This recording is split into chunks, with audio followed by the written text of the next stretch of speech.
And we're back. Greetings, everyone. This is Lucian Vâlsan, broadcasting from Cluj-Napoca, Transylvania. As always, alongside with me is Herr Jon Gunnarsson, broadcasting from Deutschland, and our producer James Huff, making sure everything works just fine, broadcasting from the States. Greetings, Mr. Gunnarsson. Good evening. How is it going?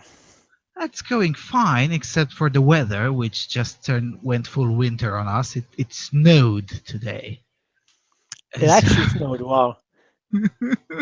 Yeah, it actually snowed, and the temperatures were remarkably low for this period of time, and especially when compared to the last week when it was as close to summer as you can get for the current year.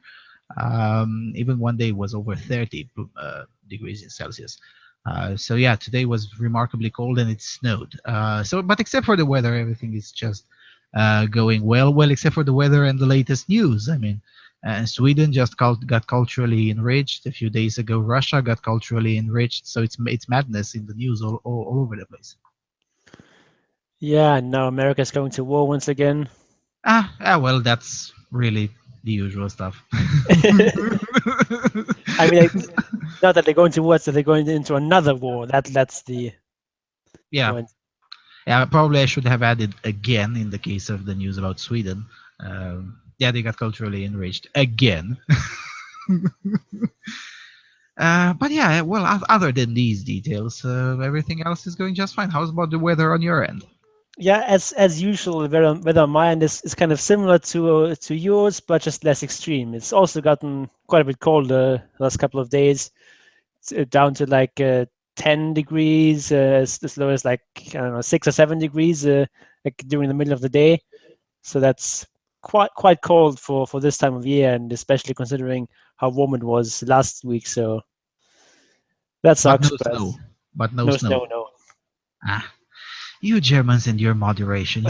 You never take it to full weather. Yeah, just hot weather.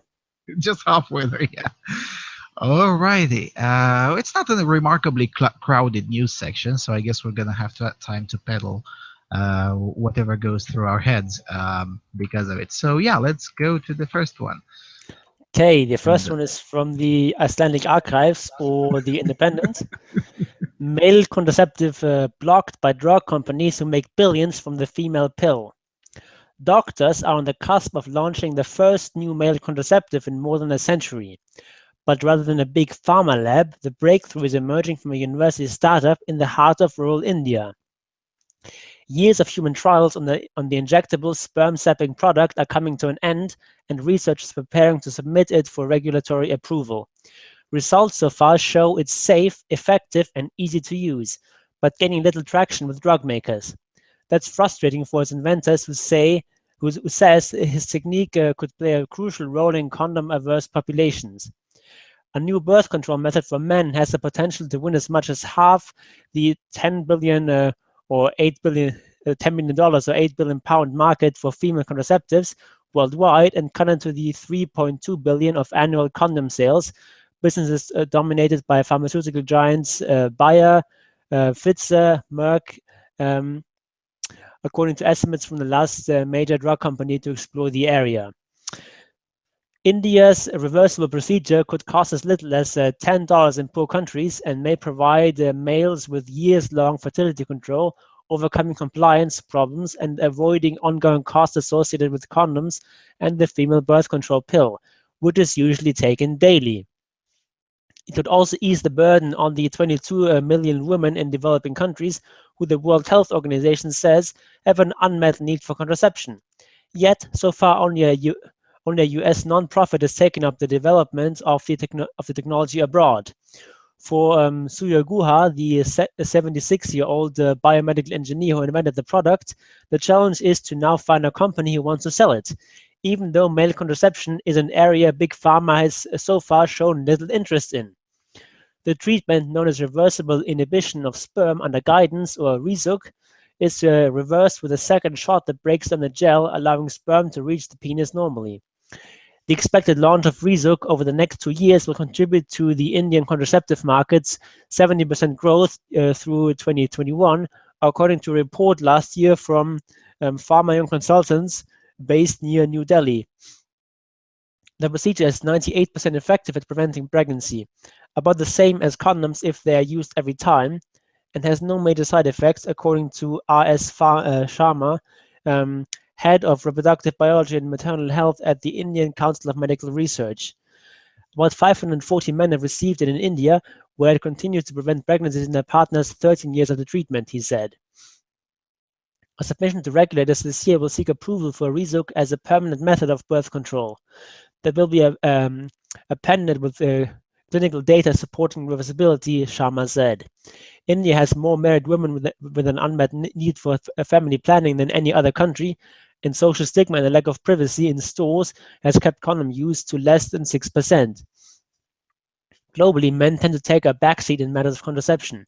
Almost 60% of women in spousal relationships use the contraceptive pill or some other form of modern contraception worldwide in 2015, according to a United Nations report. In contrast, 8% relied on their male partner using a condom. A new option for male birth control could garner as much as half the female contraceptive market, according to research by Organon in the 1990s when the Dutch drug maker partnered with Germany's Schering on the last major effort to develop a male birth control pill.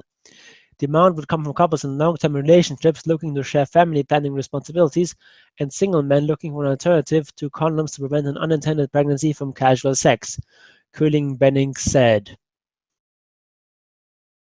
Still, there were questions at Organon about whether it would be worthwhile financially to develop a new entrant in the low-margin contraceptive market, and the project was eventually shelved, he said. Side effects aside, it would take about $10 million and 10 years to bring a hormone-based male birth control pill to market. A low-priority undertaking for pharmaceutical executives, Köhling Benning said. That's now the dilemma Indian inventor Guha faces. Quote, in doing anything abroad, quite substantial money is required, and that can only come from the pharmaceutical industry, Guha said, surrounded by dusty sacks of paper, books, and prototype inventions that bury every surface in his office at the Indian Institute of Technology in Kharagpur, about 130 kilometers or 80 miles west of Kolkata. In the face of disinterest from the pharmaceutical industry, Guha licensed the technology to the Parsimus Foundation, a US-based non-profit, to help establish a market for it outside India, he said. Parsimus is working on its own version called Vasagel that it plans to manufacture and distribute at near cost, or potentially $10 to $20 per person in low and middle-income countries, and $400 to $600 per person in wealthier markets, Elaine Nisner, the foundation's founder, said in an email. The foundation, based in Berkeley, California, is seeking donations to fund costly human trials starting next year after a study in 16 rhesus monkeys, published last month, showed Vasagel was successful in preventing conception while the primates fraternized with females for 5 to 24 months. Guha, meantime, has registered a startup in India called iCubeG Ideas Private Limited, through which he is pushing ahead with introducing the technology in his home country. He leased space in a New Delhi industrial zone in January after developing a method of mass production using a government grant. 3 couples who participated in the clinical trials gathered in a Kharagpur office in February to attest to the need. And it continues after that, but it's really, really long, so that's all we're going to read. Yeah, it's really long, but it is not entirely convincing. Now, mind you, this particular project, Raisug, has been on the radar of AVFM for 6 years now, something like that. The first time when someone from Raisug came in for an interview on AVFM radio, that was before before I ever went I ever went live on AVFM radio, and I first went live on AVFM radio in like 2012. And so it was before that, so 2011, 2012, at least 5 years since this has been on our radar. Now I do understand that there's financial challenges and that getting a drug to market takes time, but it's been taking a bit too much time, and I'm no longer that convinced that it is actually a working thing.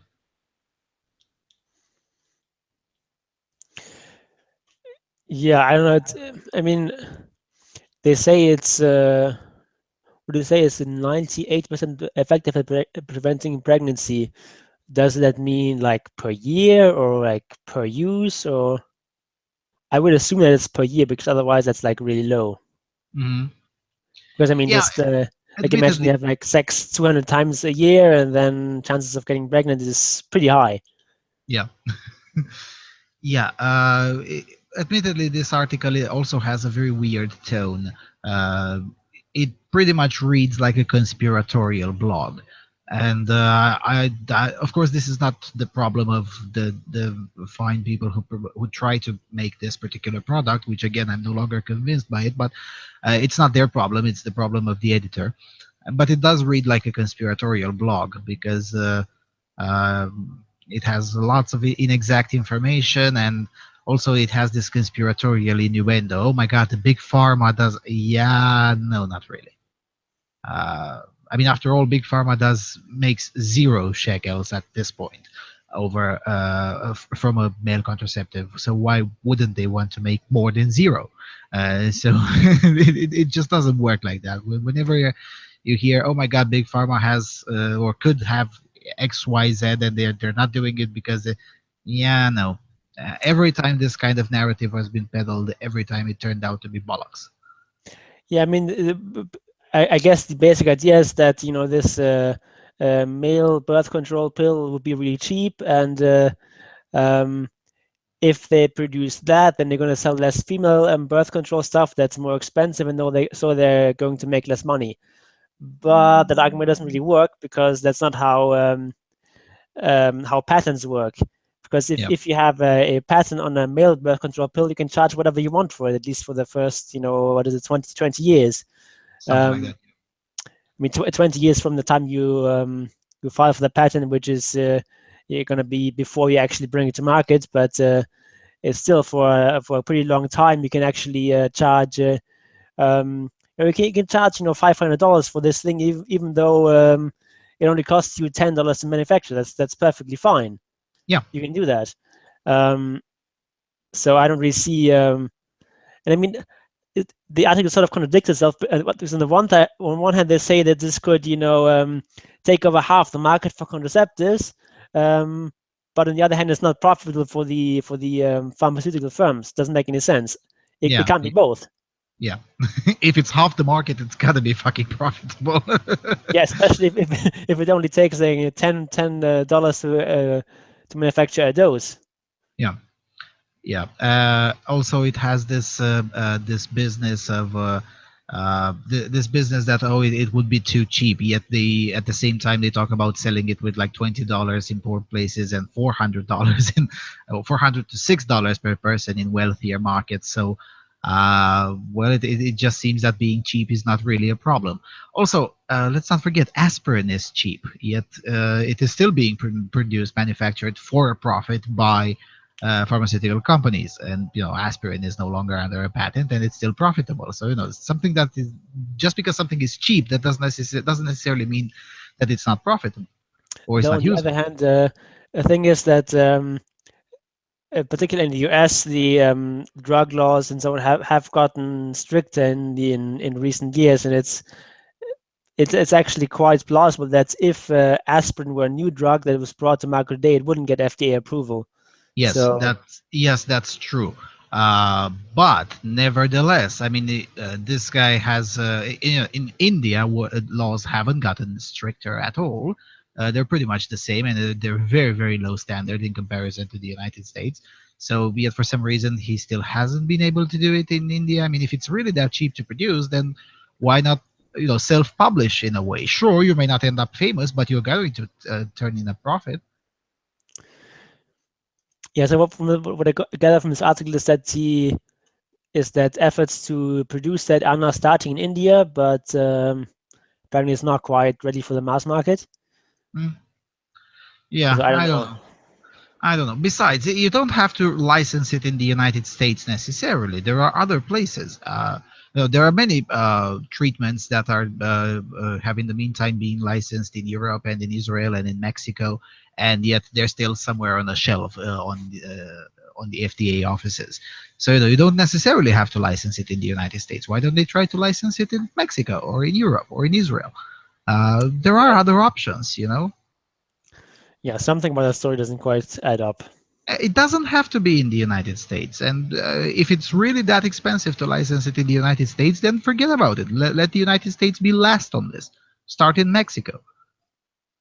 Why not? And in Mexico, the licensing is pretty easy. I mean, this is the same thing happens with there is a very, very innovative device that can essentially ameliorate almost entirely the symptoms of Parkinson's disease. It's been invented by a team of Israeli scientists, and they licensed it almost immediately in Israel and Mexico, and then they needed like 6 months to license it in Europe, and it's already available in Europe too. Admittedly, it's expensive, but it's available legally and in private hospitals and whatnot. And in the United States, it's been like 3 years since they've been trying and still haven't succeeded. So that's why I'm saying, if this particular product is really that good and really as advertised, why not try to license it in places that have more commonsensical licensing laws? Yep. So yeah, that's why I'm growing a little bit skeptical on Rysug, because this is not a new story, and every once in a while the new story emerges again, and if it is really such a huge roadblock, and I can definitely understand, yes, indeed, the FDA has gotten worse and worse in terms of basically stifling the development of new drugs and new treatments. But if this is the only problem, then I don't know. They're from California. Why don't they just take the bus and go to Mexico and try licensing it there first? Yep. Because if it's something that Mexico does first, I can assure you that the Trump administration will try to to hurry up. I mean, are you kidding me? Mexico first? No, we can't have that. I mean, I'm only half joking, because you have to play politics with these kinds of things. I mean, if you really want to, both to make money and to get the product out there, if it is a real need. Not playing politics is weird to me. I mean, you have to use everything at your disposal. Yep. So yeah, there's that. All right, let's go to the next one. I mean, I don't know anything. I don't have anything else to say, because we've already said these things years and years ago, and once a year it kind of tends to emerge, this story, and we've already talked about it on all the other aspects. And for now, there's not much of a new development as far as I'm concerned. And they have these very low samples. So 3 couples participated in the clinical trials. Yeah, I guess it counts as a clinical trial, but it doesn't count as a relevant clinical trial. I mean, further up in the article, it talks about the 450 men who have received this thing in India. No. So that seems like a reasonably sized study.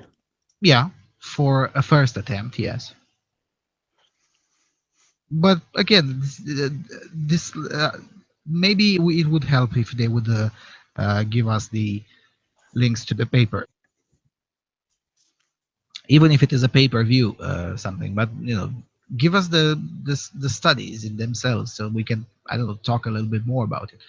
Because otherwise, it just sounds like a very nice story, but it kind of is the same story for the last. It has been the same story for the last 3 years now.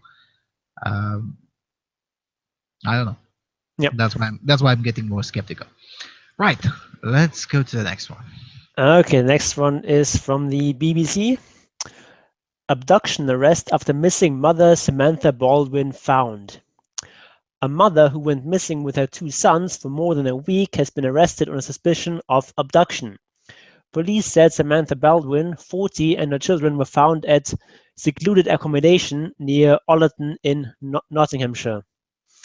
Their disappearance on the 27th of March sparked a Europe-wide police hunt involving more than 100 officers. Nottinghamshire police said the arrest was the result of information received through its nationwide appeal.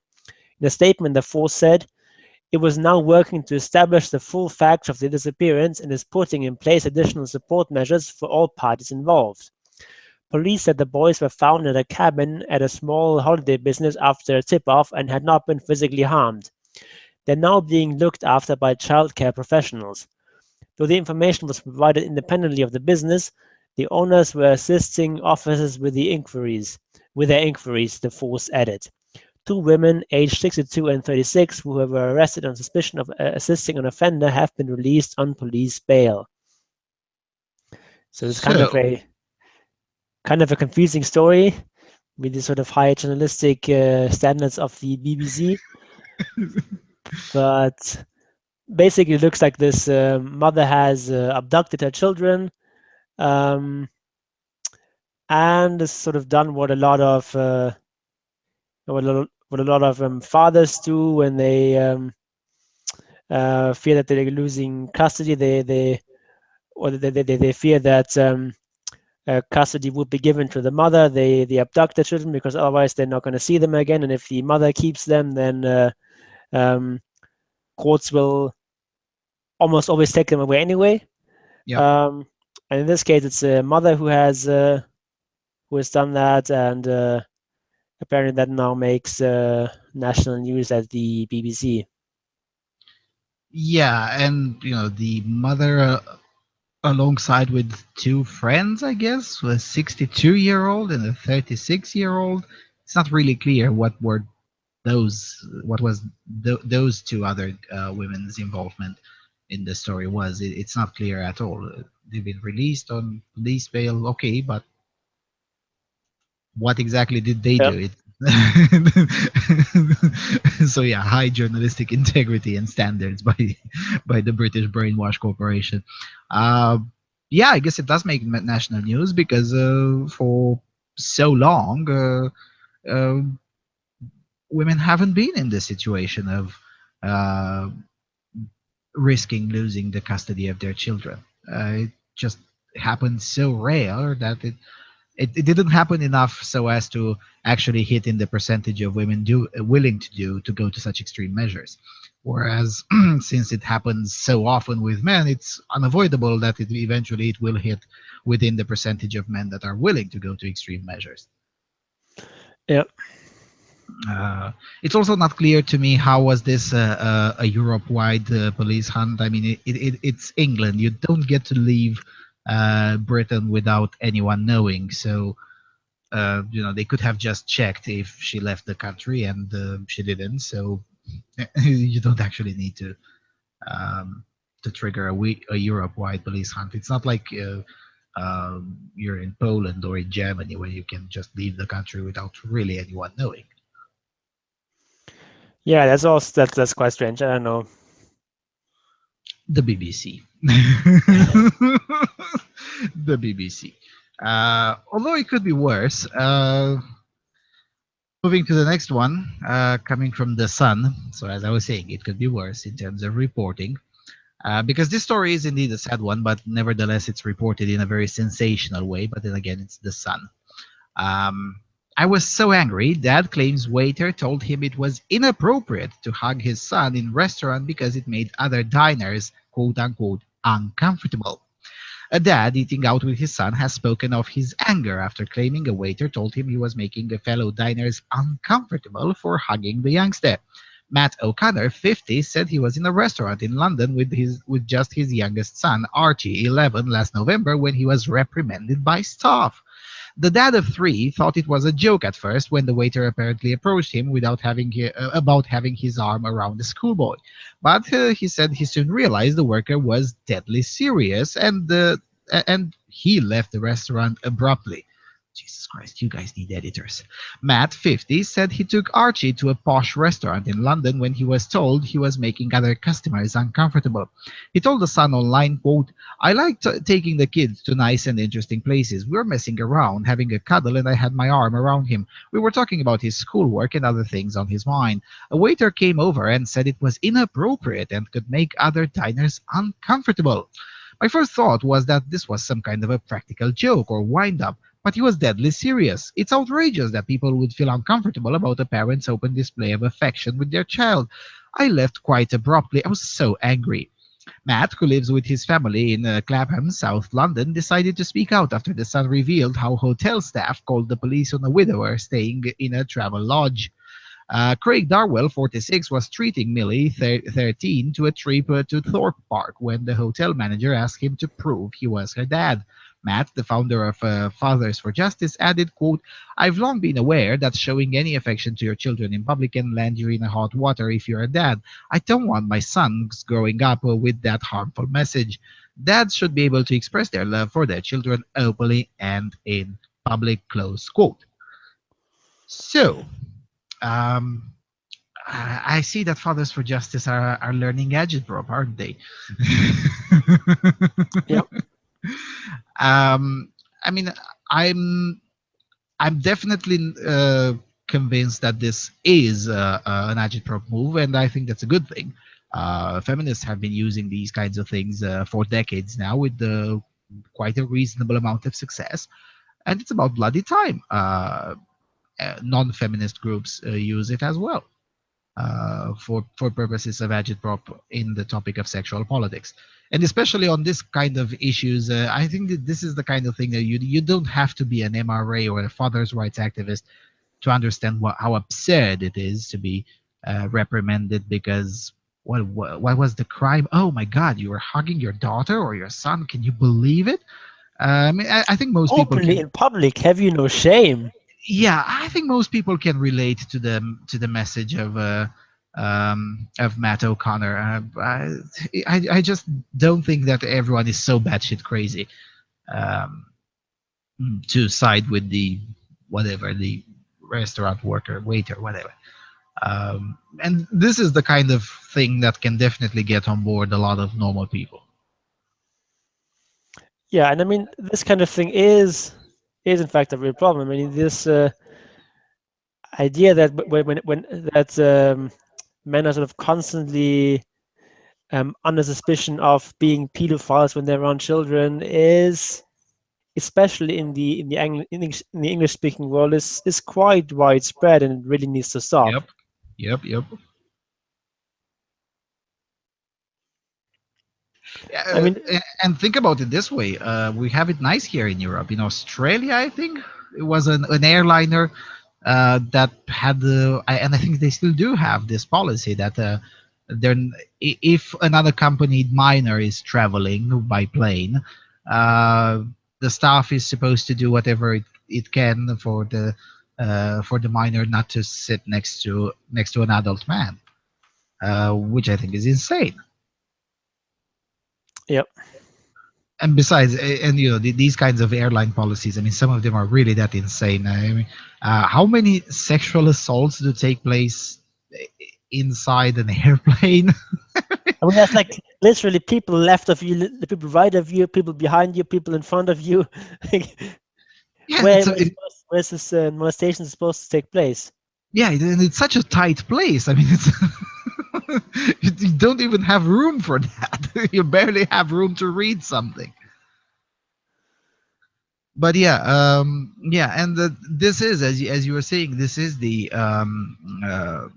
repercussions of what I always get into trouble for calling pedo hysteria, because it is essentially pedo hysteria. It's this belief that there is a pedo behind every bush, and especially if it's a man alone with a child, that's definitely reason for alarm, or at the very least for uh, being queasy or something. That thing just has to go, because not only because it's misandrist, but because it also gets things really blown out of proportion.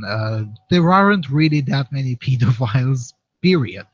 Uh, so it's just a kind of overblown threat, and I think it was also in Britain. I don't remember. I think I saw, either I read it in an article or seen it in a documentary. But there was a time, and I think it was in Britain, in the 80s, when they were teaching children how to get out from a car trunk and things of that nature, because it was just so much of a wide fear that there's just someone who kidnaps children behind every bush. Uh, all of this is just insane. Yeah, I mean, there's probably about 1,000 things that would teach my children before teaching them how to get out of a car trunk if a pedophile abducts you. Yeah, it just sounds. I mean, not to say that these things don't happen, but they happen at a very minuscule rate.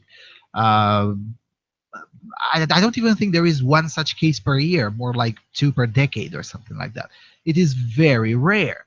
And turning that into the number one or number two threat in the minds of children and in the minds of society at large is just counterproductive because it diverts attention from issues that really do impact, really do have a big impact, a much bigger impact than this particular quote unquote threat.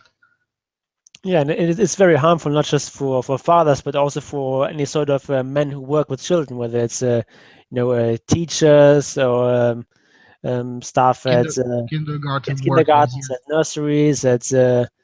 I mean, if whether it's male doctors or male nurses, and all sorts of people who deal with children in their jobs are very much affected by this hysteria, and that's at least part of the reason why um, so few people, so few men go into these jobs, and um, as long as we don't fix this kind of hysteria, it men in these kinds of jobs are going to be scarce, and those who are in these jobs will have to take extra precautions, like making sure never to be um, in a room alone with a child unless they have the door open or something like that, which is what many teachers, for example, are reduced to, and it's quite sad.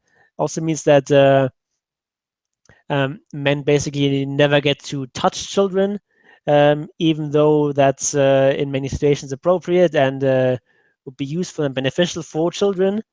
But you just can't do it because it's too risky. Yeah, we were reading a few shows ago, 2 months ago or something like that, about the developments in kindergartens in Norway. Yeah. Same thing about it. They have to only be alone in a room, but only with the door open or with the peephole cameras. So anyway, so it can be always monitored. It's just There was absolute. like these kindergartens where like there's a camera in every room, and Mhm. like even the washrooms, and Yeah, yeah. That is the result of I have to say it, an insane society. I mean, I keep thinking back to my own childhood. I mean, I used to routinely go with my grandfather into all sorts of places. Well, when I was 9, 10, 11, 12, uh, and no one would bat an eye. No one would give a shit. Now I have to say that no one would give a shit even now, because Romania didn't have a pedo hysteria moment. At least not to the extent that Britain had. We did have one in early 90s, but it lasted very little. It wasn't a generalized frenzy. But nevertheless, I'm thinking that those were moments that I still remember to this day. I don't remember almost anything from the same period when I was going to school. I mean, yeah, whatever.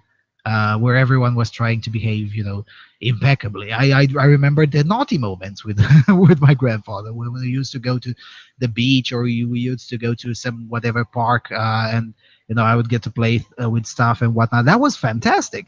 But if I had been British, probably my grandpa would have taken me once or twice until someone would ask him to prove that he's my grandpa, and then he would say, "Screw that, we're not going anywhere." yeah, I think it was like maybe a year or two ago we read a story about a British father who went hiking with his son or daughter, and people actually called the police on him. Yeah, yeah, yeah. They called the police. It was a daughter, a 9-year-old. Yeah, that's just brutally insane. Yeah, And these kinds of things not only create serious disincentives for fathers, and not just fathers but men in general, to get involved into the lives of children, but also create serious disincentives for uh, very bad situations. I think it was, we also read it, I think it was from the Telegraph, where a truck driver said that if he'd seen a child drowning or something, he would just keep on driving because it is better for him to just keep on driving. Oh well, a child died, drowned, tough luck, than to actually go in and try to save the child and then have the police called on him, and be called a pedophile all over the media. These kinds of things have serious consequences over the long run. And almost all of these consequences end up being very bad for children, first and foremost. And then, of course, for men, but especially for children. Yeah, sad. Yeah, and as a result, these kinds of stereotypes, and not just stereotypes, but hysteria. It's outright hysteria. It's not a stereotype. It's an outright hysteria. Need to be fought, and these kinds of agitprop kind of tactics need to be used. So in that regard, good for Matt O'Connor for doing it. Right. I suspect the next one is going to be fully insane. Yeah, there's some election-induced insanity going on in Germany. From Spiegel, Do tell. SPD promises 300 euros to families under one condition. The SPD, that's the Social Democrats, wants to help parents of small children and relatives of people in need of care, and to use this as one of the planks of their election campaign. SPD Vice Chairman Manuela Schwesig has recently presented her concept for family work time. According to this concept, fathers and mothers are to be allowed to reduce their working hours to 26 to 36 hours and will receive a family stipend of 300 euros for 2 years. Schwesig says she wants to see a cultural shift. Sorry, I skipped a paragraph here, which is about people caring for elderly and for disabled family members. That's not really our topic. So Schwesig says she wants to see a cultural shift. She's still, the still dominant model of fathers continuing to work full time after the birth of a child and the mother working much shorter hours had to change, she insisted. Women currently did 80% of the work of raising children and looking after sick and elderly family members, Schwesig criticized. The family should change to accommodate. The family should not change to accommodate work, but work should change to accommodate the family. Schwesig accused Chancellor Angela Merkel and the Conservative Union of having blocked all such efforts within the current coalition. Family work time would, quote, only be realized with Martin Schulz as Chancellor, she said. Quote, CDU and CSU have proved that they don't care about how families manage in their daily lives. Employer representatives do not think highly of Schwesig's plan. The Employers Association, BDA, rejected these ideas as superfluous and stressed the importance of full-time nurseries and full-time schools. The association Gesamtmetall called the idea of family work time absurd and feared a worsening staff shortage. To the left, Schwesig doesn't go far enough. Her ideas are insufficient, party chairman Katja Kipping said. Bavaria's Minister of Social Affairs, Emilia Müller of the CSU, accused Schwesig of patronizing fathers and mothers. The CSU presented family policies of their own last weekend. Quote, I've talked about this with the Chancellor several times. There's going to be a strong set of measures for an advance in family policies in Germany, said Horst Seehofer, the Bavarian Prime Minister and CSU chairman. According to Bild am Sonntag, the plans include one-time payments for young couples, a quote-unquote child splitting with higher tax breaks, and for the uninitiated, that's sort of a reference to the Ehegatten splitting or spousal splitting that we have in Germany, where it's sort of a idea that if you have two spouses and one of them earns a lot more money than the other, you can have you have them in two different tax brackets, such that the person who earns a lot more has to pay lower taxes and the other person has to pay higher taxes, which is sort of an advantage if you have this kind of earning structure. And it's often been criticized as perpetuating gender roles, because it means that usually, the husband is going to have much lower taxes, so it makes more sense for him to work full time and the wife to reduce her hours. So a child splitting with higher tax breaks, the gradual abolition of nursery tuition, reduced social insurance payments for families, and education accounts. God help us. How everything would be just fine with Schulz as chancellor. God, no. No. I really find it amazing, or find it amusing. All these people on the alt right and so on who were hoping that Merkel is not going to be elected again or something like that. I mean, what's the alternative? I mean, Schulz is even worse.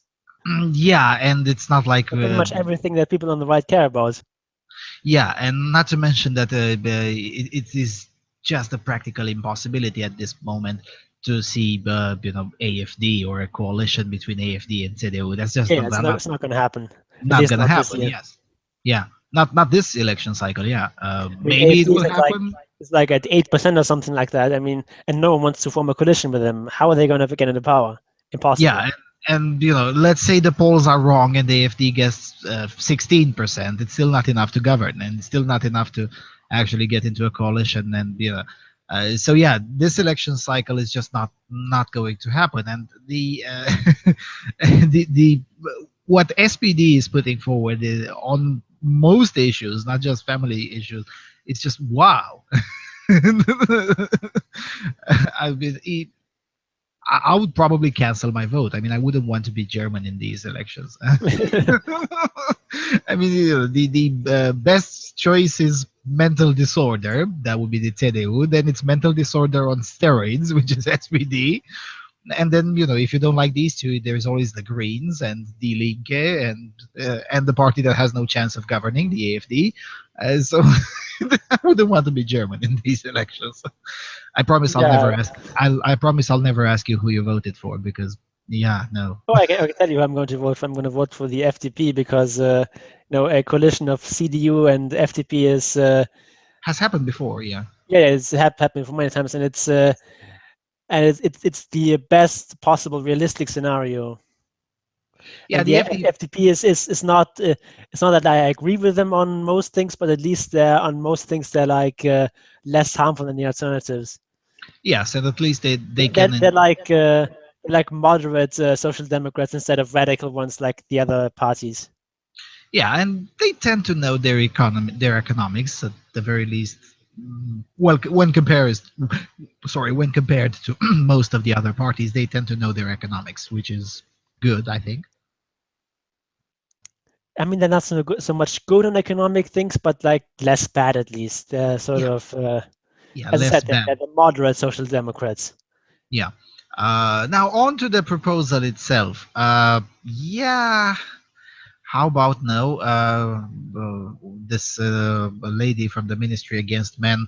Oh, the culture has to change, and well, how about no?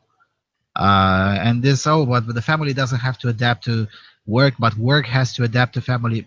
Well, no, no, it doesn't.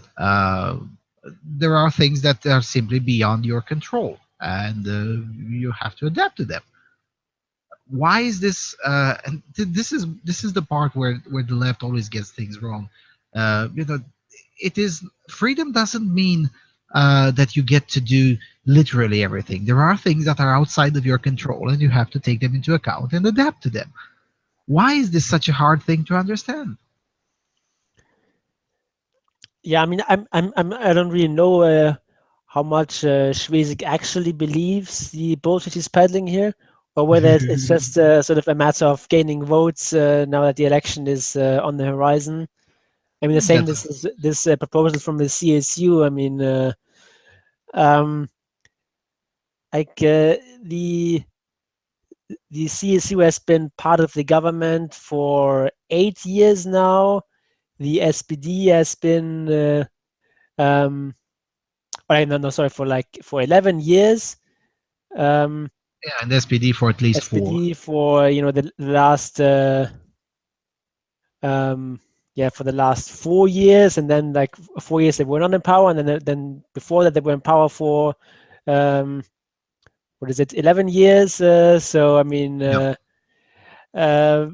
they've had ample time to implement these kinds of measures, but now when it's time to go to the elections, suddenly they find that they want to be generous and give all this free money to everyone. In Um, fairness, they say that they tried before, but the evil CDU blocked it within the coalition every single time. Uh, I'm not convinced that's necessarily the case, but if it is the case, then I guess thumbs up for the CDU because the idea is just insane. Um, and again, just because most people choose a quote unquote traditional model, that doesn't necessarily mean that's a bad thing. yeah, I mean, these gender roles did not just uh, emerge spontaneously, they were not imposed by some sort of nefarious patriarchal conspiracy. Um, they arose out of basically male and female nature. They arose out of what most men and most women are like, what their preferences are, what their abilities are, and so on. Mhm. Um, there's a reason um, why these roles are traditional. It's because they work for most people most of the time. Doesn't mean that they work all the time for all people. Some people want to have a different lifestyle. That's fine, but you just have to accept that for the majority of people, something closer to these traditional roles is what they prefer. Yeah, it is what they prefer, and it is what works best for them because it's not as if they prefer it against their interests. No, they prefer it because it works for them. This is another part that the left usually cries about. They say, "Oh my God, people are voting against their interests." Have you stopped to consider that maybe you are voting against their interests? Because these sex roles, or as the terminology now goes, gender roles, uh, they are in the interest of most people, as evidenced by reality. I mean, decades after decades of deconstructionalist bollocks imposed via policy, and it still hasn't broken them down. So maybe, just maybe, they're not really that bad for most people most of the time. Yeah, I mean, even if we ignore all the brain differences between men and women and all the differences in socialization between men and women, even if we just look at the fact that um, just at the reproductive organs that men and women have. I mean, women get pregnant, men don't get pregnant. Yeah. Women can breastfeed, men can't breastfeed. Automatically, these two facts alone already make this traditional model a lot more feasible than the reverse model or an equal model. If you are a woman and you want to have children, then you automatically have to take some time off work, um, at least at the later stages of your pregnancy. You probably can't work if you're like 39 weeks pregnant. Mhm. Um, so you have to take probably a couple of weeks off, um, at the very least, and then you also you don't actually have to, but you should breastfeed your child because it is just healthier. There's been countless studies on this. Just feeding your child formula is not quite as good as real breast milk. And I mean, Yeah. there are these breast pumps where like if you have a stay-at-home dad and a working mother, you can um, basically milk yourself, Mhm. and then the father or some sort of nanny, whoever is taking care of the child, can heat up the milk and feed it to the child. But that's a lot more work, and uh, it's It's still less preferable than how things were intended to be by yeah, but evolution. it's at least a lot of extra efforts to make that work. And I mean, in some cases, it makes sense to make it work like that if the woman makes a lot more money than the man, for example, or it's like a single mother, whatever. Um, but in most cases, the best model is still going to be that the mother stays at home with the child, at least for the first couple of years. Mhm. Um, and after that, you already have like these couple of years break in your career. Um, typically, you're not going to make as much money as your husband does, and so it makes sense for the husband to be the primary breadwinner and for the wife to be the primary caregiver. It just makes sense. Mhm. Yeah, it does. And this is the part that I'd never been able to understand in the leftist mindset. Because I could be more empathetic at the very least, not necessarily agree, but definitely more empathetic with the leftist position if the alternatives were not feasible but workable. If the alternatives would work at least as good as the uh, model that everyone inherited, but it just doesn't. And this crusade of we must change everything to accommodate, no. If your policy requires everyone to change just for the sake of a tiny proportion of the population, then maybe your model has a problem. Yeah, it just ignores the reality. It's just they just have this ideal of sharing everything equally, and because equality is good in and of itself, and therefore reality has to be um, just you just have to get rid of it. You just have to have the government step in and subsidize this sort of quote unquote equality with massive amounts of money, and if it then still isn't equal, you have to just pour more money onto the fire, and I don't know. It just doesn't lead anywhere good. Yeah, and all this quote unquote equality subsidizing happens. Well, who's gonna fund that? Well, that would be men. But if you keep on incentivizing men not to work more uh, because equality, then you're not even going to have enough shekels to actually do subsidize the whatever equality you've been subsidizing until that moment. So it's a self-collapsing model.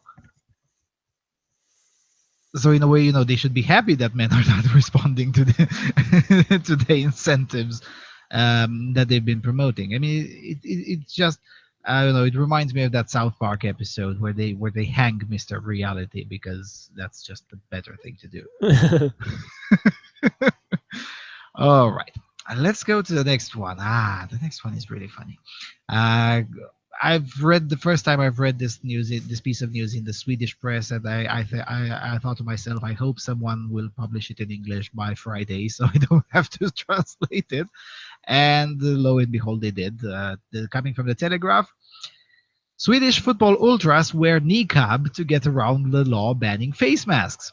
Thanks for the loophole, read one of the banners displayed by AIK supporters in their opening game season against Beko Häcken. The Swedish club's ultras have spotted a way to get around the new anti-hooligan legislation banning face masks by wearing niqabs. Religious face coverings are exempt from the new law, which was passed in January and enacted in March under the guidance of Anders Ygeman, Interior Secretary in Sweden's government. The AIK Ultras named Ygeman specifically in their display of gratitude for the loophole and held aloft other messages reading, "Freedom for Ultras is the ultimate goal." AIK's Ultras mean, well, we're now wearing masks for religious reasons. Speaking to Swedish sports news outlet Sportsbladet, Ygeman said, "In all honesty, I thought the banner was quite funny. It shows that AIK fans have a bit of a humor. But I do not think we will see a niqab trend in the headlines this year." Um, I, it is really interesting, and uh, basically, it just shows that there's just no way. If you're trying to have a politically correct regime, as Sweden has been trying, there's no way you can sustain that if you just keep on needing laws after laws after all, and every time you try more, the more you open yourself to trolling. Uh, you know, I'll go the same thing. You can't say this because that's racist. Well, I identify as black. Now I'm transracial. What are you going to do? Or you have to. You can choose your own pronouns. Fine. My pronouns is kek self, or your royal highness. Now what? You cannot cover your face, of course, except for religious reasons because we don't want to offend Muslims. Fine. Now we're the ultras that wear niqabs. What are you going to do? You're gonna make the law to say only women can wear niqabs? Fine, we all identify as women. I mean, it's a never-ending cycle, and this is the problem with having politically correct regimes. Whereas, in practice, if you really wanted to ban face covering, you just ban face covering, niqabs included, and tough. Are Muslims offended? Well, tough luck. Yeah, I mean, if you say that you can religious symbols are only protected by the people who belong to the religion, how are you going to actually check if someone is a Muslim? It's not like there's some sort of membership card you have to get to be a Muslim. Yeah, Anyone and can become a Muslim. Just have to recite their, what is it, oath of faith, or however they call it. yeah, the Shahada. You just have to say that, and then you're Muslim. Yeah. Yeah, they could make a banner out of it. So If they challenge you, could actually just like become a Muslim right in front of them, and then you just now prove what? it. Yeah, and even if they were to say, It "Oh, might well, actually be dangerous because then some actual Muslims might try to kill you yeah, because you're there's defecting from that." religion. But at least you could You'll cross that get bridge one when you over get to. the get one over the Swedish officials. Yeah, and also even if they are to say, well, you have to belong to a Muslim organization and whatnot. Well, Islam is not like Catholicism. You have to get approval from some central authority. Basically, anyone can make an Islamic NGO or an Islamic organization, and we'll just go, the Association of Muslims for AIK Solna, or AIK Stockholm is called now, but it's AIK Solna. You can just make an organization, Muslims for AIK Solna, and yeah, here's my membership card where I'm a fan of AIK Solna and a Muslim. Now what? Yeah. And as I was saying, they could just turn around and say, oh no, niqab is protected but only for women, and then they can say, oh no, we all identify as women. Now what? And there is such thing. I think it is in Britain. I don't know. I remember reading about it a few days ago on a website. There is such thing as called it. I think it is in Britain. It's called the world first transgender mosque. So, so you can just go take membership there and say no, we all identify as women. Now what? How does one go about changing one's official sex in Sweden? Is it also It, is there some sort of it's procedure for that? it's harder than in Norway, but considering that Swedes can have their papers equivalated in Norway fairly easy, that's what I would do. I would go to Norway and get Norwegian citizenship. That's very easy to do. And then in Norway, if you're over the age of 7, you just have to go and say, look, I am a woman, and the state is obliged to believe you and change your identification to female. You literally don't have to do anything else. You just have to say it in writing. Look, I am a woman. I identify as a woman, and the state has to believe you. So that's not difficult to come by, especially if you have a Swedish citizenship. It's not complicated at all. Yeah, just like Lauren Southern became a man. Basically, yes. Well, she didn't change all of her identification. She just went through the first step, and just to make a point.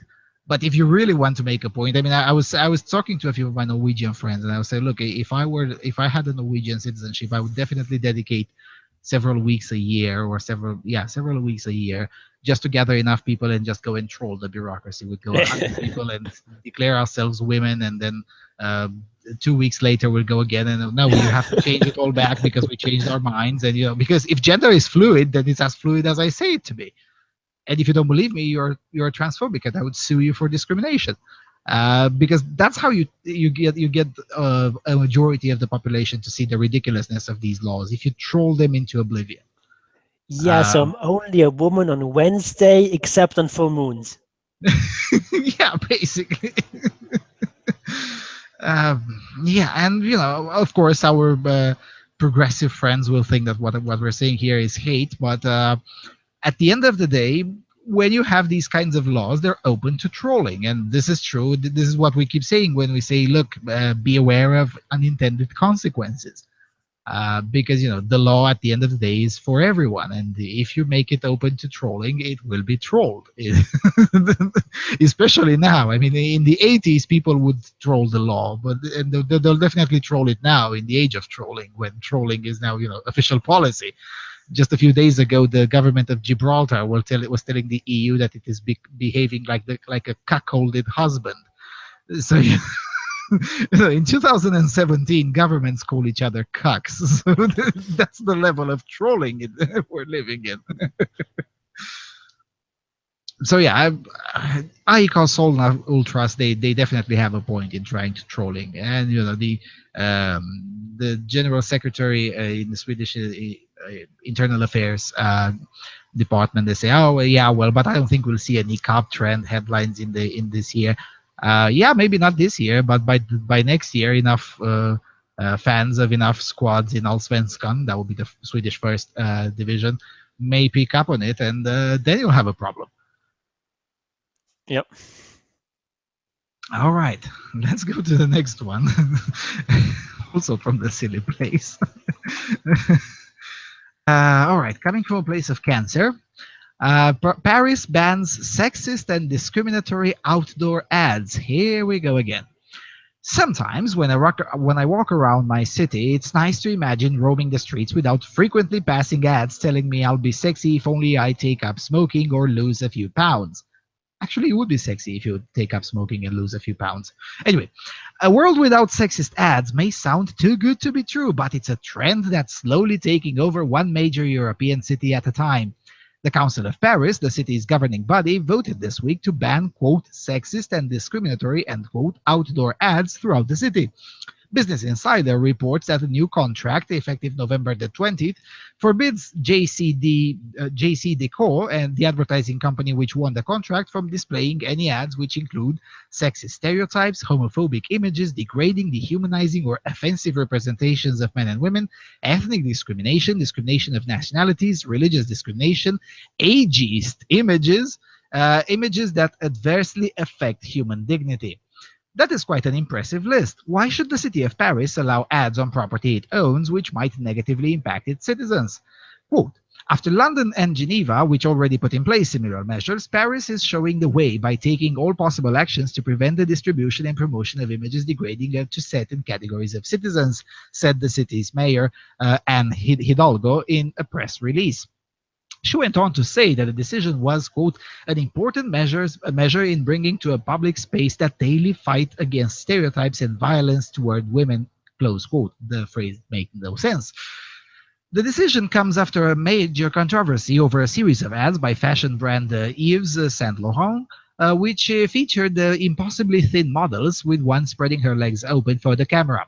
Critics called the ads pornographic, and the French Advertising Authority received more than 200 complaints about the ad, which was eventually removed. London's mayor put a ban on body-shaming advertising back in June after a similar controversy, leading the way for Paris and Geneva to institute their own bans. It's easy for people to dismiss advertising, even when it's offensive, as harmless. We're all smart enough not to take ads seriously, aren't we? We'd like to think so, but but it may not be so simple. Yes, we know you are that stupid. Anyway, on any given day, each one of us is exposed to thousands of ads. Sure, we may see one ad and dismiss it, but if we're constantly exposed to thousands of messages, many of which are sexist and discriminatory, those messages eventually sink in. Just because the negative effect of something isn't immediate doesn't mean there is no negative effect. The images and messages we're exposed to every day shape us and the world around us, whether or not we like it, whether or not we choose to believe it. Oh, so it's about belief now. Okay. Unilever, the world's second biggest advertiser, decided last year to eliminate sexist ads on their products after research found only 2% of ads showed intelligent women. Just 3% of ads showed women in managerial roles, and only 1% showed women being funny. Sure, the purpose of advertising isn't to make the world a better place, it's to sell products. But if 40% of women don't identify at all with women they see in advertising, how effective can that advertising be? Because we all know that 40% number isn't bullshit at all. Yeah, and obviously, if some government agency tells you what the advertising is going to be like, it's going to be much more effective than if actual advertising professionals make the ads. Surely Yes, that's going to be the case. of course. And we also know that government is best in terms of conducting profitable business, because a bankruptcy within government is basically unheard of. I mean, the best experts in business work in government. Oh wait, no, they don't. Yeah. It's interesting that it makes this comparison. Oh, the world's second biggest advertiser decided last year, yeah, we don't care. It's their product. They can do whatever they want. That doesn't mean we all have to believe them, and it doesn't mean their own private policy within their own company has to be the rule for literally everyone else all over the place. I mean, it just doesn't follow. Also, I very much doubt that only 2% of the ads showed intelligent women. So maybe Yeah, how 2% they measure. of the ads showed women that are obviously intelligent, or that that seem like they're intelligent, but actually contrary to popular stereotypes, intelligence and attractiveness, physical attractiveness, is positively correlated. So if Yeah. you have very attractive models, then they're probably also going to be smart. Mhm.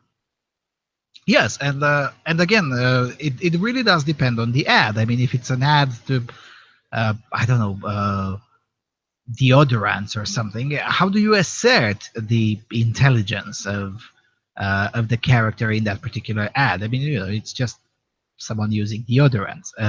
You know, stupid people use deodorants, smart people use deodorants. You know, everyone uses deodorants at some point for whatever reason.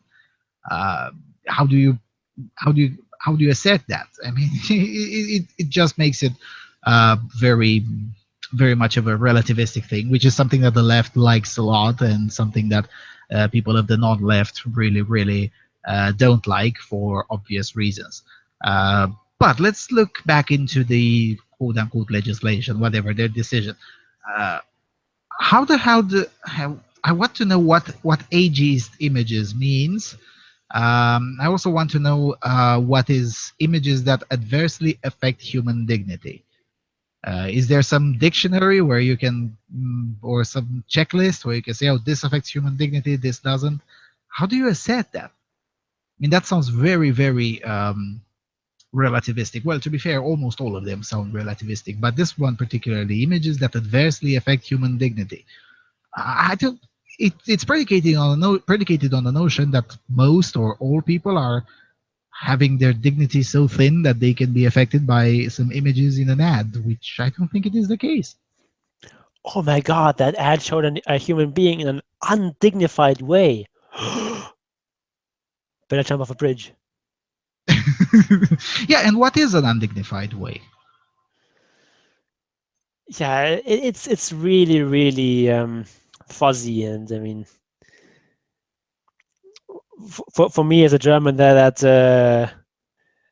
this language of dignity is hit especially close to home, because in our constitution, like the very first article in our constitution is that um, human dignity is inviolate, whatever that means. Yeah.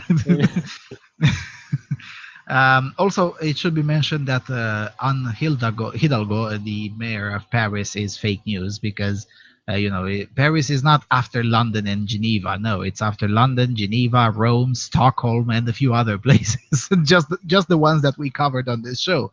There are many cities, big and small, in Europe that have adopted some sort of similarly retarded policies, and some of them bigger than Paris, such as Rome and London. Um, but yeah, so it is not really such a new revelation. It's just Paris joining in on a very sad and uh, more or less virtue signaling trend, because it's not really uh, making anything better. It makes some things worse, because now companies, in addition to doing market research to determine what they think it is the best way to market their product to, now they have to then basically compare their ads against the policies of Paris, and say, okay, we're gonna have to make a separate ad if we want to advertise in Paris, and a normal ad for the rest of the country and the rest of the world that is significantly saner. That's basically what's going to happen. Yeah.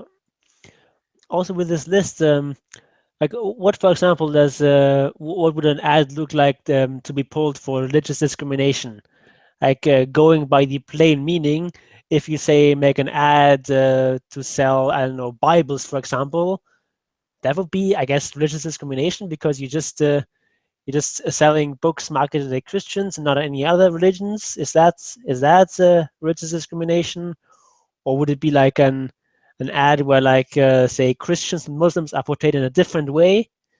Would that be religious discrimination? I mean, technically yes, but I mean, like, Yeah, but obviously that's good. they're different in some ways. But it could just be mean everything and anything. It's Mhm. it's all Well, really fuzzy. Well, you can say the Bible is for everyone, so it's therefore it's not discriminatory. I mean, it just sounds like the kind of thing that where you can litigate ad nauseam. Yep. Yeah. Also, discrimination of nationalities. So that means if you have an ad that it's half in English, half in French, would that be discrimination of nationalities? Because if you have an Englishman and a Frenchman are talking about stuff and they're talking obviously differently because they have different native tongues, that would that be a discrimination of nationalities? Yeah, I mean, also Hello. like nationality is very much correlated with language. So, if you're, let's say, from Poland and you don't speak either English or French, that's discrimination, right? If you're Yeah. from China, you don't only speak Chinese. I mean, so basically, the ads have to have ads in every language, right? Yeah, we could sue the city hall of Paris because it doesn't have ads in German or in Romanian. Yeah, let's do that. It sounds like fun. Yeah, no, this whole thing is just really insane. Thank goodness that it never caught in terms of national authorities, at least not anywhere that I'm aware of in Europe. But it does catch with some of almost always leftist mayors in various cities. Um, and it is really insane. I mean, and this is the part that I don't understand. What do these people even hope to accomplish? Oh, you're gonna have a world full of things that never offend you. Uh, I'm offended every day. There are many things that offend me, and that's great. I mean, I wouldn't want to live in a world where nothing offends me, because if nothing offends me, then maybe there's a problem with me. Life is supposed to be about things that upset you from time to time. And again, if everything upsets you, then again, that the problem might be with you. I mean, there can't be just anything that would not offend you. If that's the case, again, the problem is with the individual, not with the place in itself. Yeah, and it's just this sort of snowflake generation that just takes offense at everything and just somehow um, believes that being offended gives you some sort of right or some sort of obligation on other people not to offend you. And I mean, the thing is, I'm constantly exposed to people who espouse opinions that I disagree with, that I find offensive. But so what? I mean, I have to acknowledge that there's other people in the world who have different opinions, and I'm not always going to share them. This idea that everyone has to so never say anything offensive. The only way you could implement that is to have some sort of extremely repressive dictatorship where it's all totalitarianism and everyone is brought up to believe exactly the same thing and say exactly the same things, and that's pretty much the only way of implementing this. I mean, as long as you have anything approaching a free society, you're always going to have people with different ideas, and that's not a bad thing. Yeah, that's the part that I don't understand it either. I mean, that's how we get new ideas in the end, by being offended. I mean, there was a time when the idea that maybe we shouldn't be owning other humans was offensive. Uh, but looking in hindsight, well, thank goodness someone was willing to offend those people. Yeah. That's how we get new ideas. And yes, sometimes we get new ideas that happen to be bad, but uh, if we don't hear them at all, that's a lot more, a lot worse. And this is what I keep telling people, and people think I'm exaggerating when I say it, but at the end of the day, it is probably better, even for obviously bad ideas, to have them out in the open rather than in the underground, because at least who subscribes to what and why, and what exactly does each one of us subscribe to, rather than have them in the underground, banned or something, in order to fester, because they become a lot more radical, and then when it blows up, it really does blow up. uh, so yeah, I mean, I can't even imagine. There was, for instance, you can't really put an ad to The Man in the High Castle, the TV show that reconstructs the life in a hypothetical future in which the Nazis had won the war. I don't know if you've seen the show, but it's a very good show. I've watched like 2 or 3 episodes. It's a very good show. I recommend it in its entirety. A very good show. Anyway, the when the second episode was about to the second episode, sorry, the second season was due to be released in a few days. That they placed a very huge ad right next to the New York Times building. And lots of triggered snowflakes and whatnot. But because it was a show that even the liberals liked, they eventually had to contend. Well, maybe it's in the end it's a good thing that in America we're allowed to put swastikas as big as a building, because some conservative outlets were asking random people and say, that ad would be illegal in most of Europe, and eventually even liberals were like, yeah, maybe it's a good thing that we have a First Amendment. It's a good show in the end of the day, and yes, it is shocking, but yeah, otherwise who would check out the show? And that's a very obvious example where having no ad rules is probably better than having ad rules, going back to the kind of ads that you allow in an urban environment. uh, and at least in this one is marketed as it's only on the property owned by the city and not private property. But knowing the French, they'll probably apply it on private property too. So if I own a building on in Paris and I put an ad to the Beachbody Ready product, for instance, on it, I'm pretty sure some busybodies from the city hall will come in and try to have me take it down because it's offensive. Yeah, I mean the important thing about freedom of speech is that if you have freedom of speech, you have some sort of advantage for ideas that are true. Like, because it's easy in a debate to defend ideas that are true than ideas that are not, ceteris paribus. But if you look at censorship, it's just as easy to censor true ideas as it is to censor false ideas.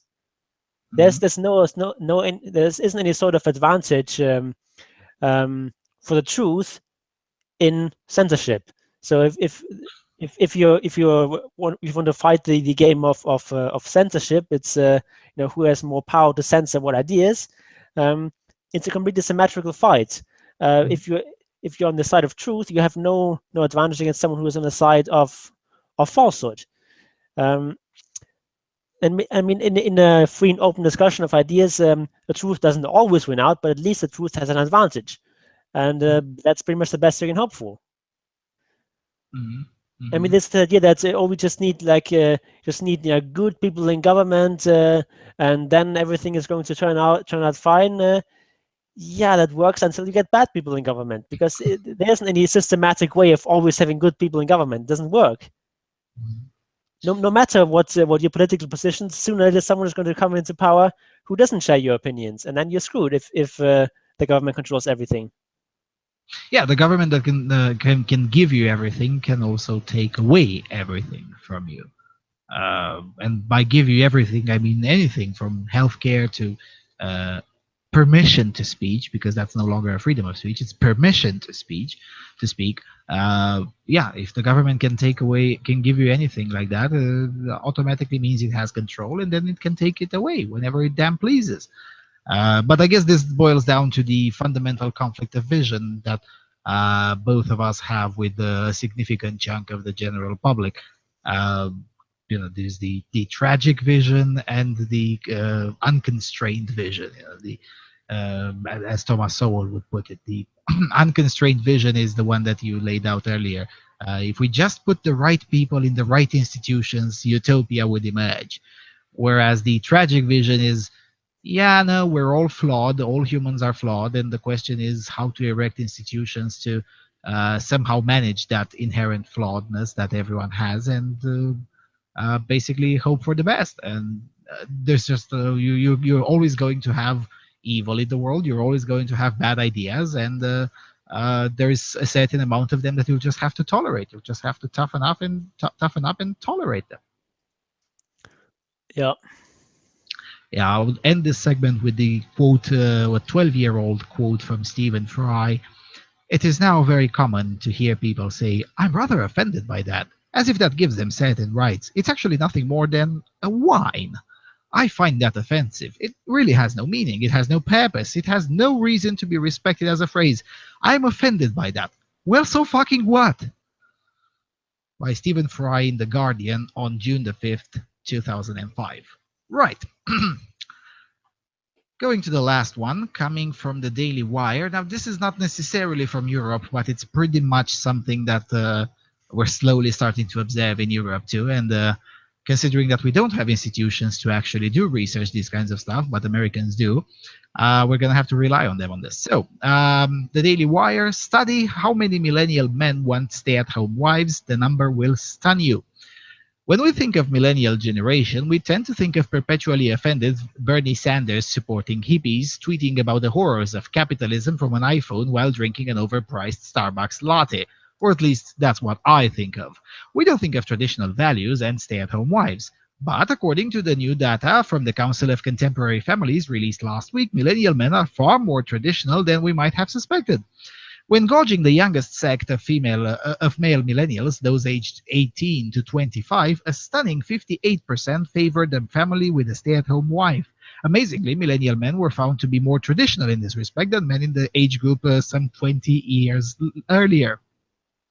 The New York Times, a former newspaper, reports, quote, using a survey that has monitored the attitudes of high school seniors for nearly 40 years, the sociologists Joanna Pepin and David Cotter find that the proportion of young people holding egalitarian views about gender relationships rose steadily from 1977 to mid-1990s, but has fallen since.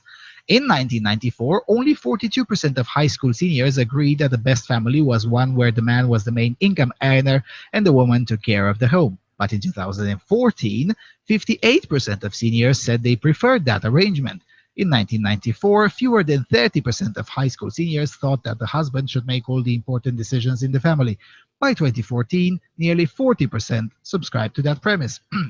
Moreover, a similar survey found the same affinity for a traditional home from millennial men. In 1994, 83% of young men rejected the superiority of the male breadwinner family, notes the New York Times. By 2014, that had fallen to 55%. According to that same survey, millennial women are also more inclined to favor a male breadwinner than females prior. In 1994, 85% rejected the superiority of a family with a male breadwinner, as opposed to only 72% in 2014.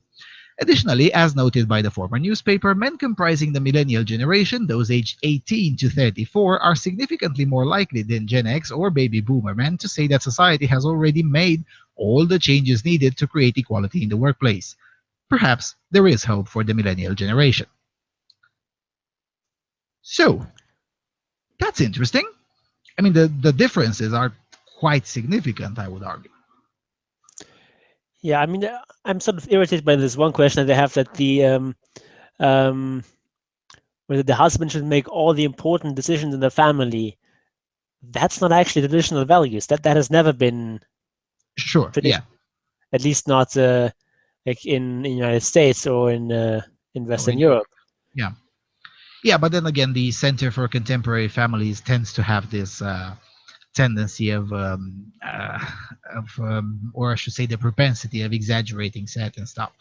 And again, the Daily Wire is, in terms of sexual politics, is a very traditionalist publication. But on the numbers themselves, it is interesting. It is a significant enough, and considering that they've been using the pretty much same data and kept on evaluating every single year for 40 years, it is quite a significant change. Yeah, I mean, and this is not too surprising. We've had stories telling a similar painting a similar picture in the past on this show. This idea that that there's some sort of straight path to equality, and we always constantly progressing towards quote unquote equality, is just not true. I mean, it was a trend for like a couple of decades that these attitudes changed, and now they're changing back. That can happen.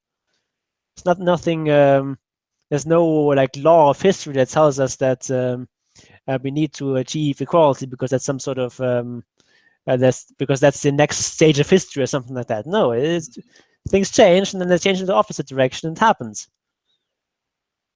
I mean, a lot of people are figuring out that this ideal of equality is not all it's been cracked up to be. Hmm. Hmm. Yeah, no, we had it even on I think on last show when we made the assertion that progress is not an inherently given thing. Sometimes there is such thing as regress, and sometimes there is such thing as correcting previously bad ideas. Yeah, and it just always amazes me this sort of the astonishment a lot of people have when they see numbers like that. It just doesn't fit at all into their worldview.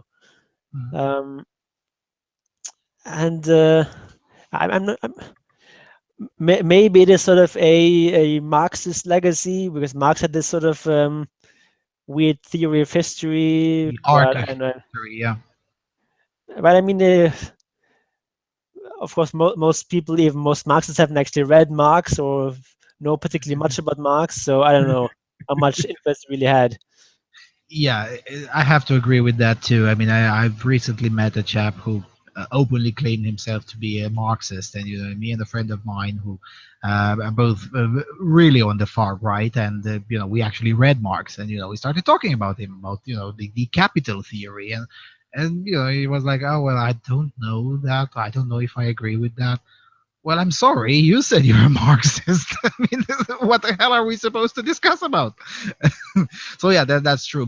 Most of the, I guess we could better call them Marxist inspired rather than Marxists, because they're definitely inspired by ideas that circulate throughout the academia, and many of them are Marxist inspired. But But it's sort of like a second hand and third hand yes, Marxism. yeah. Secondhand Marxism sounds like a very thorough description. But yeah, and but we have to take into account the context too. The high school seniors in 1977, they were living in a almost entirely different world than the high school seniors in the current year. I mean, in 1977, I suppose either there were none or there were still a few states where you still had some rather weird laws, such as requiring a woman to have her husband's signature to get a credit or things like that. Maybe they were still around. They were definitely still around in England, if we are to believe Erin Bitty, and I do. So that was an entirely different world than it is now. Whereas the seniors in the high school seniors in the current year, they kind of have a point where they say, "Oh, wait a second, all the changes needed have already been made. So what are you guys smoking on?"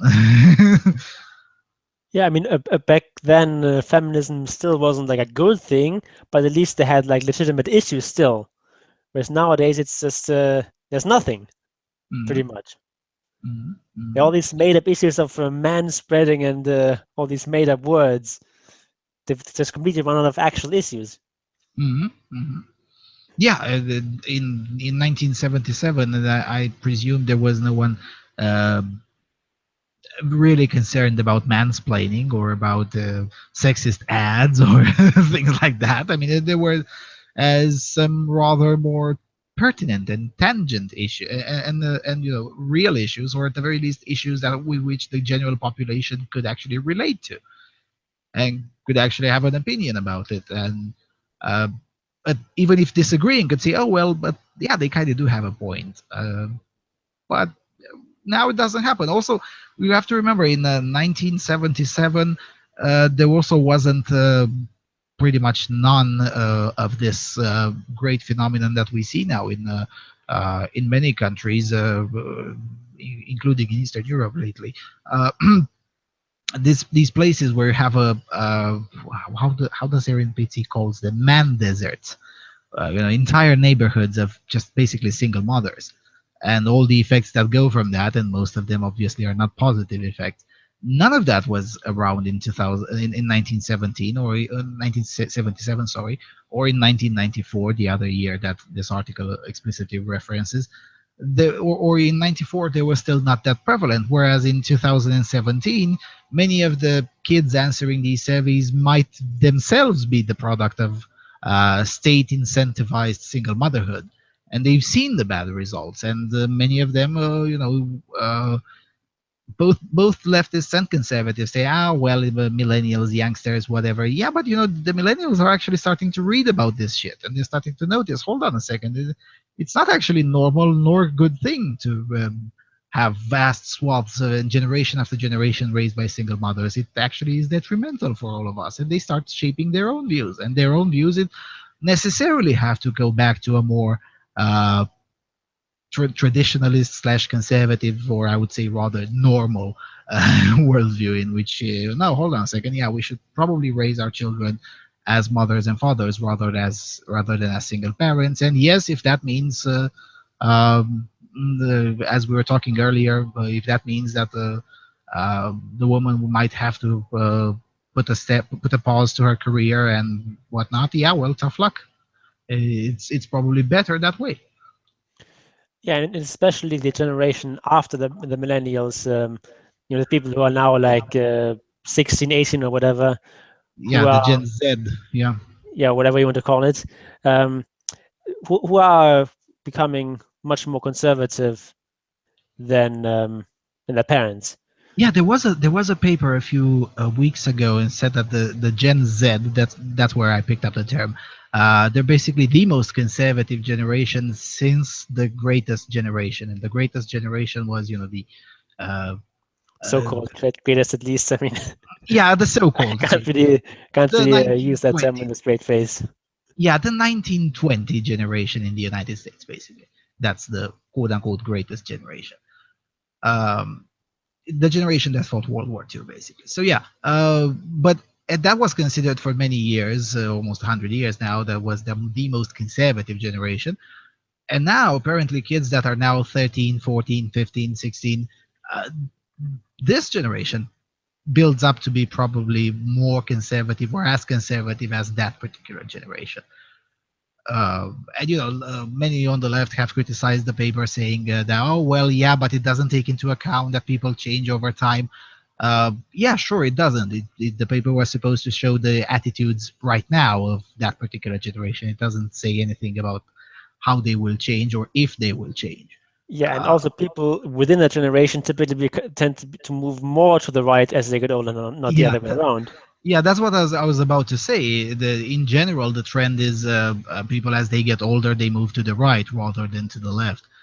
That's why there are very few old leftists. I mean, yeah, sure, there's Bernie Sanders, but generally speaking, the vast majority of militant leftists are much younger. Whereas on the right, usually uh, Bill Whittle likes to say this when he was complaining once that he went to a conservative conference, and he said, look, the average age there was between 65 and deceased. So yeah, if anything, people tend to move to the right as they grow older. And also, let's not forget the people who criticize these particular kinds of numbers, say, oh, but it doesn't take into account how much they change and whatnot.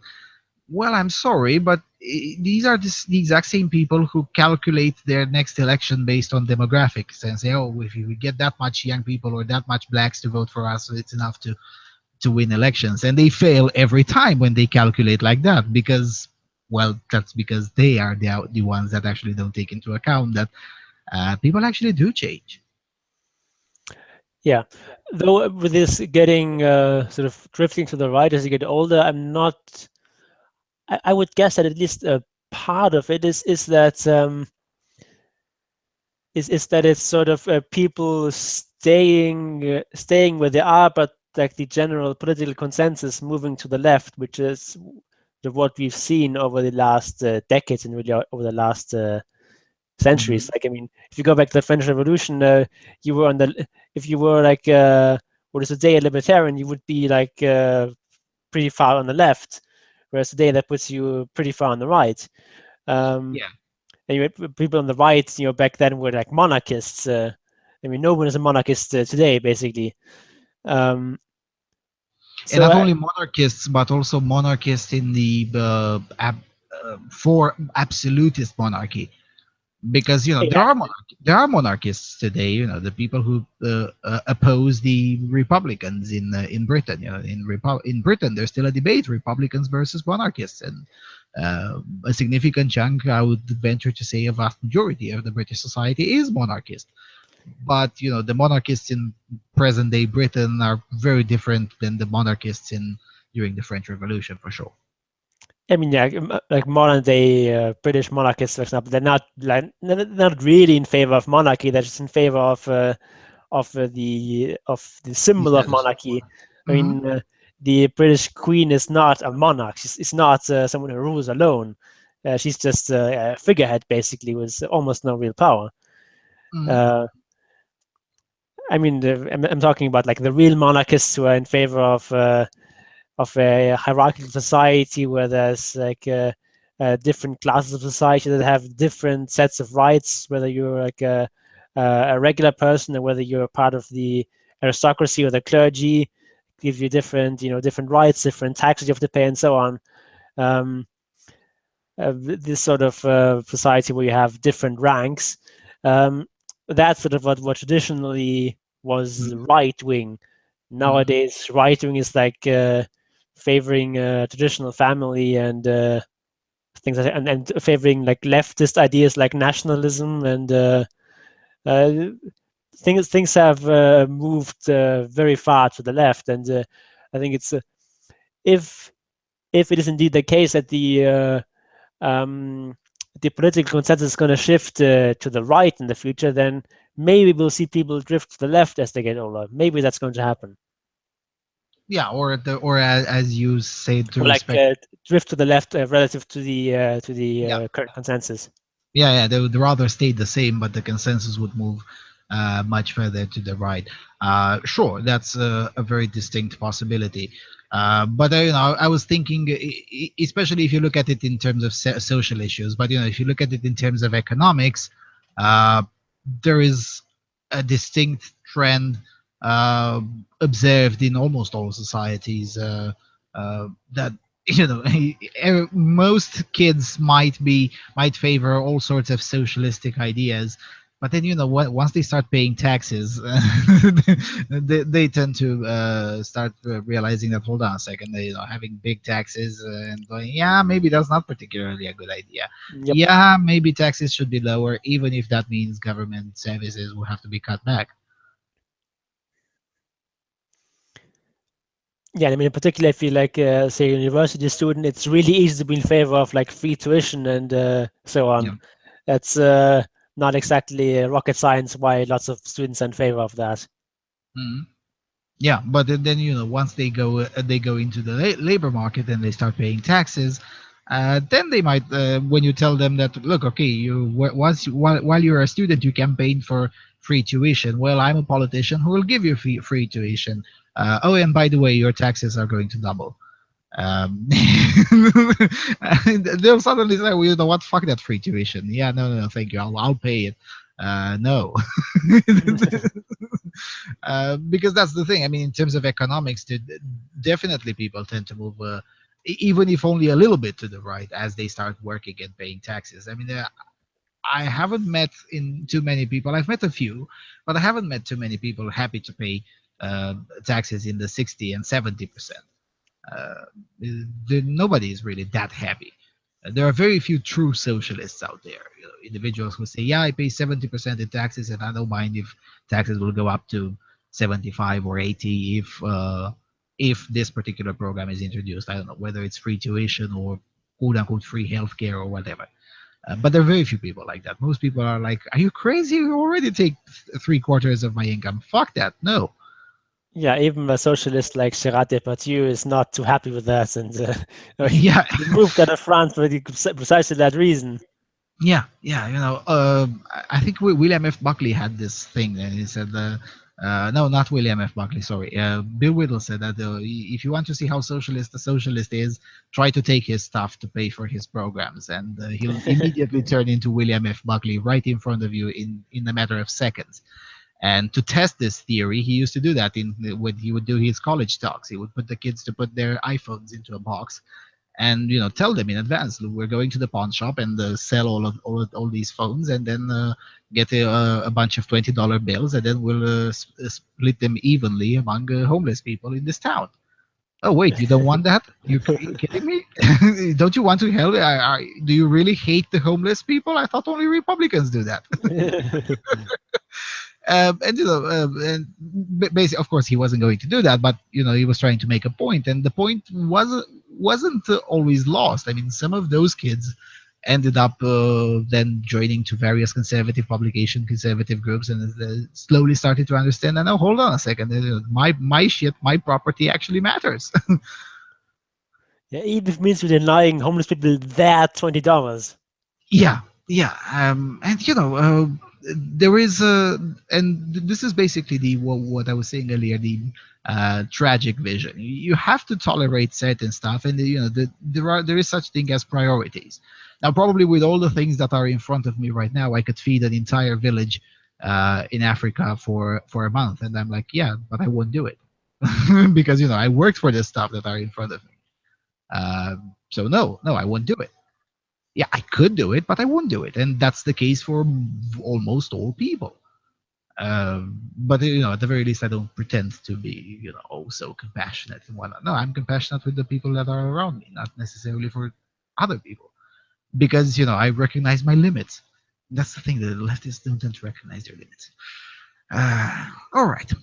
So yeah, so basically, we're not surprised to see these developments of newer generation of youngsters being a little bit less idealistic and a little bit less progressive than the youngsters of 20 years or 30 years ago.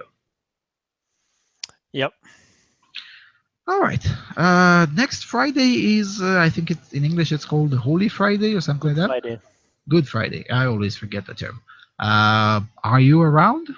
I'm around then. I'm not a Yeah. Christian. I don't have any sort of religious obligations on that Friday. Yeah, no, neither do Even I. gonna eat meat, probably. Yeah. Will Mr. Huff be around to host the show for next Friday? Next Friday, yes, I'll be around. All right, that's fantastic. You also said that you have something to shill for us, Jon. Yes, I've started a blog. It's called orthogonalideas.com. It's a blog where I discuss various ways in which sort of the mainstream view that we get, the consensus, is wrong, and in what directions we should diverge from it, because it's not enough to just say this is wrong and we'll just support any old contrarian measure, because most of the ways in which you can diverge from the mainstream view are wrong, and it's important to realize that, and to have a sort of a sane outlook, because otherwise you just end up following all sorts of conspiracy theories. So I'll discuss some of these ideas on my blog. So probably what viewers of this show might find very interesting post I put up already is against dictionary feminism, where I discuss this idea of feminism is just equality, and most of the time people respond to that argument by saying, well, feminists in the real world might not follow these ideals, but actual feminism, like real feminism according to the dictionary, is actually a good thing. But I say no. I say that there's lots of pernicious things, even if feminists follow the dictionary definition. So that's what I discuss in that post. And there's I post updates 5 days a week, Monday through Friday. So if you want to follow me, go to orthogonalideas.com. Orthogonal is just like the mathematical term, and you can actually be the first person to comment on my blog. It's very exciting, and you're gonna be famous. I promise you. Yeah, orthogonal, orthogonal ideas in one word.com. Already my favorite article is the one posted I think yesterday. Freedom is the right to discriminate. I absolutely love it. The very thorough explanation. Its trigger warning is for the people who actually want to read more than one paragraph. Um, it, your articles aren't really that long, but they're definitely longer than the average Vox.com articles. so, keep that in mind. But nevertheless, yeah, orthogonalideas.com. It's a place to look forward to. Maybe you write more often there than you write on AVFM. You haven't been publishing a column on AVFM in years now. Yeah, it's been quite a long time. Maybe I should Don't write worry. an article to that Don't worry. sometime Neither soon. did I. Now I'm sort of getting back into the groove of writing. Because I wrote quite a bit of stuff in 2013, and lots of this sort of has been languishing on my hard drive in a sort of semi-finished state for a while now. And now with this blog, I have actually a motivation to go back to that and dust off some stuff and actually get it ready to be published. So that's good. Yeah. Is your folder called Procrastination Incorporated? No, Because no. that's how my old writing folder is called, and it's a bunch of stuff that is in unfinished status, in either videos that I wanted to make and then pretty much forgot about them, and articles that I wanted to write and I wrote half of it and then didn't finish it. Yeah, And that's the sort of the problem. You get this new idea and it's sort of shiny and fresh and you want to do it, but then you work on it for a while and then it's actually turns out it's quite a bit of work and you don't really want to do it and you get a new shiny idea and you hop onto that and nothing ever gets finished. So I started this blog to actually force myself to finish something so that I have to have something to publish like every day, every weekday. And yeah, that's what I'm going to do for the foreseeable future. that's very nice. If it grows big enough, maybe you'll allow guest contributors too. So yeah. Certainly.